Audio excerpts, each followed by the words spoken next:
옛날 옛적에 세 아들이 있는 늙은 밀러가 있었습니다. 밀러가 죽었을 때 그는 아들에게 밀 당나귀 고양이를 남겨두었습니다. 노인은 방앗간을, 두 번째는 당나귀를 얻었지만 어린아이는 고양이를 가져가야 했습니다. 형들은 그를 비웃었지만 고양이는 그에게 부츠와 가방을 주면 동생을 부자로 만들겠다고 약속했습니다. 주인은 깜짝 놀랐지만 고양이의 부탁을 들어주었다. 고양이는 즉시 뒷다리에 부츠를 신고 자루에 귀리를 부어 어깨에 던지고 사냥을 시작했습니다. 숲에서 그는 가방을 열고 땅에 던지고 덤불에 숨었습니다. 오래 기다릴 필요가 없었습니다. 호기심 많은 토끼가 자루로 질주하고 귀리를 먹으러 올라갔습니다. 그리고 고양이는 그것을 기다리고 있었습니다. 그는 덤불에서 뛰어내려 자루를 조여 어깨에 메고 왕궁으로 갔다. 그 나라의 왕은 좋은 음식을 아주 좋아했습니다. 고양이는 그에게 깊이 절하고 토끼를 건네며 주인 인카라바스 후작의 선물이라고 말했습니다. 왕은 이 놀라움에 놀랐습니다. 고양이는 진짜 귀족처럼 몸을 굽혀 길을 쳤다. 다음 날 그는 다시 자루를 가지고 사냥을 갔다. 이번에 그는 2개의 뚱뚱한 자고를 잡을 수 있었습니다. 왕은 또 다른 즐거운 선물을 보고 기뻐했습니다. 몇 주 동안 계속해서 고양이는 왕에게 자고와 토끼를 계속 입었습니다.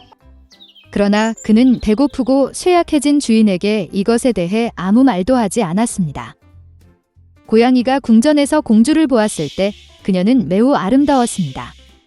고양이는 그녀가 주인에게 훌륭한 아내가 될 것임을 깨달았습니다. 그래서 왕은 마침내 후작을 만나고 싶었습니다. 고양이는 제 분소가 있는 산책을 위해 내일 그를 찾을 수 있다고 대답했습니다. 그리고 그는 전속력으로 공장까지 달렸습니다. 주인을 보고 고양이는 내일 강에서 수영해야 하며 그의 삶이 바뀔 것이라고 말했습니다. 다음 날 아침 물에 들어가 자마자 고양이는 옷을 집어 덤불에 숨겼습니다. 그 순간 왕실 마차가 길에 나타났습니다. 고양이는 길로 뛰어내려 허파의 꼭대기에서 소리쳤다. 날 구해줘. 도움. 마어키 더 카러베스가 익사합니다. 이 말을 듣고 왕은 후작을 물에서 꺼내라고 명령했습니다. 밀러의 아들은 2명의 경비원이 그를 강에서 끌어내어 따뜻한 물에 몸을 담그고 있을 때 매우 겁을 먹었습니다. 왕은 비단 옷차림을 가져오라고 명령했습니다. 밀러의 아들은 처음에는 거절했지만 금 자수 옷을 너무 좋아해서 왕실 의상을 기꺼이 입었습니다. 왕은 그를 아름다운 공주가 앉아있는 마차로 초대했습니다.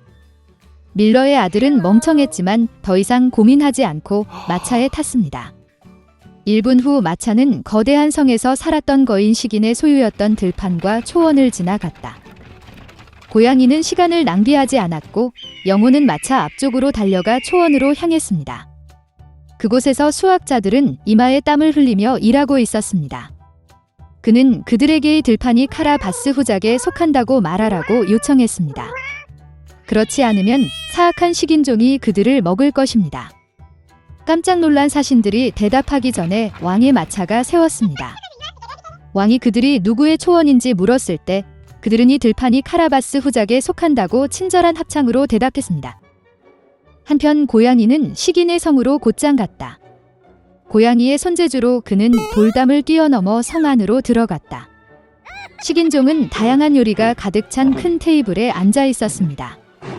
장화를 신은 고름을 보고 그는 그런 뻔뻔스러움에 크게 놀랐다. 고양이는 거인을 놀리기 시작하고 사자가 될 수 없다고 말했습니다. 고양이가 이 말을 할 시간을 갖기 전에 식인종은 털이 많은 갈기를 가진 거대한 사자로 변했습니다. 고양이의 영혼은 두려움 때문에 그의 부츠에 들어갔지만 그는 그것을 극복하고 식인종은 결코 쥐로 변할 수 없다고 말했습니다. 끔찍한 사자가 사라지고 그 자리에 작은 쥐가 나타났습니다. 그리고 그것은 고양이에게 필요한 전부였습니다.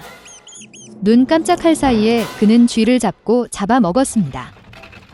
바로 이때 왕실 마차가 성 안뜰로 차를 몰았습니다. 마차 문을 열고 고양이는 정중하게 몸을 굽히고 마어키 더 카러베스의 성에 있는 모든 사람들을 만나서 기뻤다고 말했습니다. 이 말에 놀라움으로 누가 더 무감각했는지 말하기는 어렵습니다. 이미 아무것도 이해하지 못한 왕이나 밀러의 아들. 고양이는 손님을 테이블로 데려갔습니다.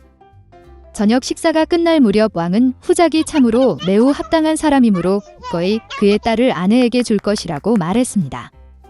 공주는 젊고 잘생겼고 그 외에도 부자 후작을 정말 좋아했습니다. 곧 그들은 결혼식을 올렸습니다. 그래서 밀러의 아들은 공주와 결혼하여 왕자가 되었습니다. 그들 모두는 그 후로 행복하게 살았습니다. 특히 하이부츠를 신고 자랑스럽게 궁전을 걷는 고양이. 밖에서 눈이 내렸고 점점 더 어두워졌습니다. 크리스마스 직전이었습니다. 추운 계절에 작은 거지 소녀가 맨발로 거리를 걸었습니다. 그녀의 다리는 추위에 완전히 붉어졌습니다. 그녀의 손에 소녀는 상자를 들고 갔다. 작은 성냥 판매자였습니다. 아무도 그 소녀에게 관심을 기울이지 않았기 때문에 하루 종일 그녀는 한 경기를 팔지 않았습니다. 그녀는 그날 그녀가 한 푼도 돕지 않았기 때문에 집으로 돌아갈 수 없었습니다. 그 소녀는 거리를 더 멀리 돌아다닐 수밖에 없었습니다. 마침내 소녀는 집 모퉁이에서 아늑한 장소를 찾았습니다. 그녀는 얼어붙은 땅에 앉았다. 소녀는 더 추워졌다. 그녀의 손은 완전히 얼어붙었고 그녀의 손가락은 추위로 아팠습니다. 그녀는 더 이상 이 고통을 참을 수 없었습니다. 소녀는 소심하게 성냥 하나를 꺼냈다. 그녀는 떨리는 손으로 벽에 성냥을 쳤다. 성냥은 밝게 번쩍이고 작은 양초처럼 가벼운 불꽃으로 타오르기 시작했습니다. 불쌍한 소녀는 손가락을 따뜻하게 하기 위해 그것을 손에서 손으로 옮겼습니다. 그녀는 아름다운 방의 큰 벽난로 옆에 앉아있는 자신을 상상했습니다. 이것은 소녀를 더 따뜻하게 만들었습니다. 그런데 갑자기 불이 꺼졌다. 벽난로가 사라지고 그의 손에는 불에 탄 성냥만 남았습니다. 소녀는 또 다른 성냥을 불렀다. 바람이 부는 것을 막기 위해 불쌍한 것이 벽을 향했다.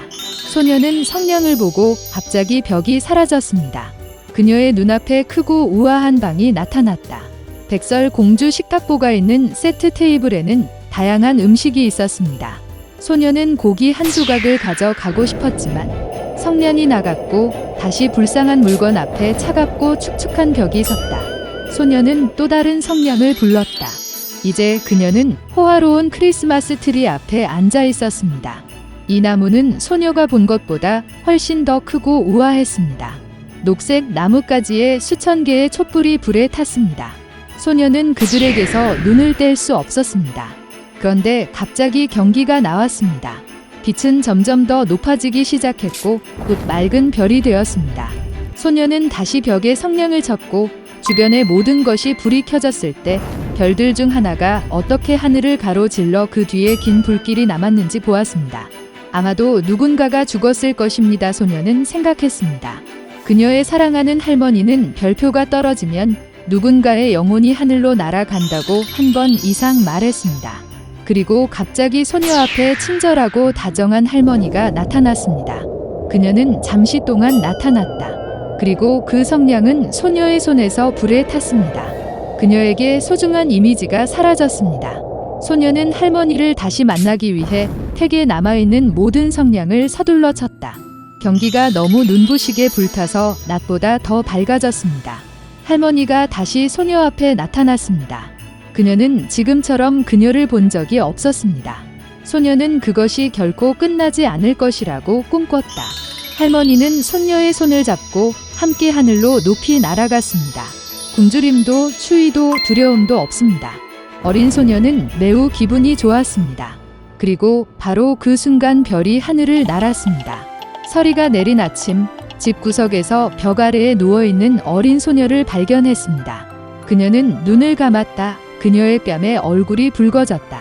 다정한 미소가 그녀의 얼굴을 밝혔습니다. 소녀 주위에 불탄 성냥이 많이 있었습니다. 그녀가 어떤 기적을 보게 되었는지 아무도 몰랐고 할머니와 함께 이번 크리스마스 밤에 만난 아름다움 중